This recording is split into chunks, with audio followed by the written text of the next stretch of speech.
Hey physics, as we take a look at our first attempt at using free fall accelerated motion problems, but without being guided to pick which equation, we notice that we've got a few word problems, and the key first step is you read and you identify what are your given pieces of data. And sometimes they're clearly stated and sometimes they're a little tricky, but in physics we try to learn skills to be able to get better at that. So number one, there's a house in The Wizard of Oz that's been lifted by a tornado. Does that really matter, the story? Not really, but it has been lifted up and the house fell. So when something is falling and it's not thrown downwards, the tornado doesn't hit it, push it down, but initial velocity from this sentence or that statement means that that must be 0 meters per second. Okay, now, even though Munchkin Land may or may not be on Earth, the acceleration due to gravity is negative 10 meters per second squared. You can use negative 9.8 if you prefer. And then finally, the delta y. Well, if you prefer to call it a delta x, but the height of the house was 3,000 meters up. So are you picturing a house that then falls 3,000 meters, but it's negative because it's in the downward direction, so negative 3,000 meters. And the unknown is V final. How fast was it going when it hit the Wicked Witch of the East? So you look up at your equation list, right, up here, and you try to find which equation has V initial, A, delta y, and V final. And I'll give you a hint, all of the equations have VI. So it's not really good at discriminating. Yep, VI is in all of them. All of the formulas have A, so that's not good for discriminating. But only 2 of the formulas have delta Y. I see this one, and I see this one. Notice this one should not be chosen. So that's limited it down to these 2. But then it has to have what other variable? Well, we don't know anything about time, so this one's out. And what we've done is by process of elimination, we've selected V final squared equals V initial squared plus 2A delta Y. And we don't know V final squared, so we'll leave it as V final. 0 is the V initial. Hey, when you square 0, you still get 0, right? So we'll write that in, but it's no hard math there. 2 times negative 10 times negative 3,000 meters. Pretty high drop, right? And I bet you guys can do this. 0 squared doesn't factor in. 2 times 10 is 20. 20 times 3,000. I will help you with that if you don't know, but 20 times 3,000 is 6,000. Oh, sorry, 60,000. And the units would actually be meters squared per second squared. Why? Because of the units of the acceleration and the units of the delta y. But notice we have V final squared, and what would be our last step? We would need to square root both of these. And you get a very large number, the square root of 60,000 is 245.98. But remember, you get plus or minus 245 meters per second. And which one should we get, or which one should we pick?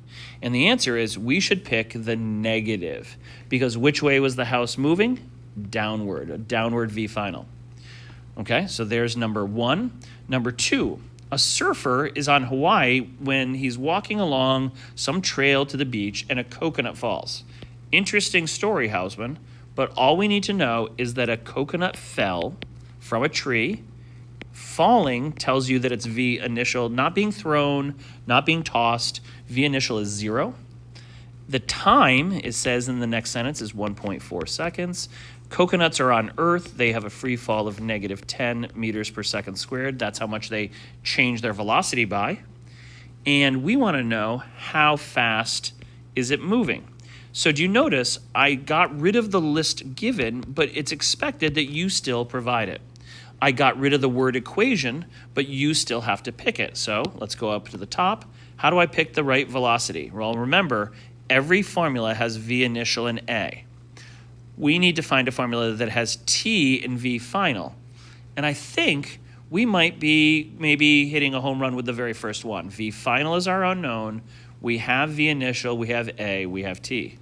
So let's grab our pen. V final equals V initial plus AT. 0 plus negative 10 meters per second squared. That's my A value. My T value is 1.4 seconds. My V final should come out to be negative, what is that, 10 times 1.4 is going to be negative 14 meters per second. So that one might have been even easier than the Wizard of Oz one, maybe just because it was a different scenario, or maybe because the math was a little bit easier, no square rooting. But there we go. Okay, number 3, if a volcano shoots ash up in the air. So here's my volcano, and my ash comes, pluming out of the volcano. And how high is it going, or how fast is it going, is 625 meters per second. But volcanoes erupt upward. They go up in the air.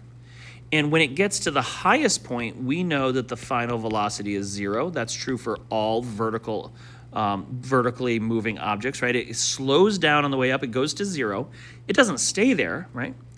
And we know that the acceleration the entire time is negative 9.8 or negative 10 because we're on Earth, right? This is a volcano on Earth. Part B says, well, what would be different if we were on another planet? So sorry that's a little messy, but we've got V final, V initial, and A. And we're trying to find delta X or delta Y. How high up did it get? And the only formula that I see, right, we have to pull down our list or use our equation card, is number 3, the third equation, V final, V initial, A, and delta Y. And I wish it was a little bit easier, but let's write it out. V final squared equals V initial squared plus 2A delta Y. Final is 0 squared, initial 625 squared plus 2 times negative 10 times y. Okay, so the y is a little complicated, but we're going to have to square the 625. So take out your calculator and take 625 and raise it to the second power. And boy, is that large, 390, 625. But can you also, right, move that to the other side? I'm going to show it over here, 625. But I'm going to move it over here by subtracting. So I get negative 309, 625 on the other side of the equation. And then I've got negative 20 times y.